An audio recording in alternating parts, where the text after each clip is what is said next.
மொத்த மதிப்பெண் 540. இதில் கணித பாட மதிப்பெண்ணோட சதவீதம் என்ன? இந்த 540ல் இந்த மேக்ஸ் சப்ஜெக்ட் எடுத்திருப்பாங்க இல்லையா, அவங்க வந்து எவ்வளோ பர்சன்டேஜ், மேக்ஸ் எழுதுனவங்க எவ்வளோ பர்சன்ட்? நல்லா பாருங்கள், மேக்ஸ் எவ்வளோ? மேக்ஸ் எங்கே 90% டிகிரி கொடுத்துருக்காங்க. நல்லா ஞாபகம் வச்சுக்கணும், டிகிரி.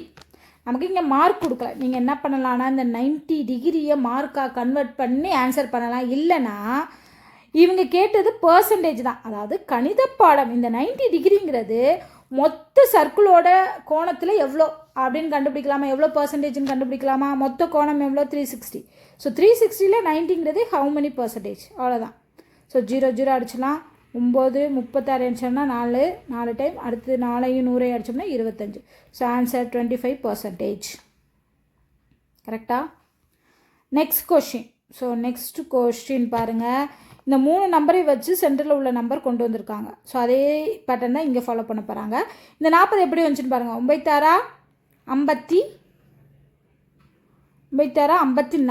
இந்த 54லேருந்து 14 கழிச்சிங்கன்னா 40 கிடைக்கும். ஸோ சேம் தான். இது எக்ஸு, இது ரெண்டையும் மல்டிப்ளை பண்ணிங்கன்னா 8x கிடைக்கும். அதுலேருந்து 10 கழிக்கணும். 10 கழிச்சாதான் 38 கிடைக்கும். ஸோ அப்போ 8x வேணும்னா 38ஓட 10 கூட்டினோம்னா 48. எக்ஸ் வேணும்னா 48 டிவைடட் பை 8 போட்டோம்னா 1 8 6 8 48. So answer 6.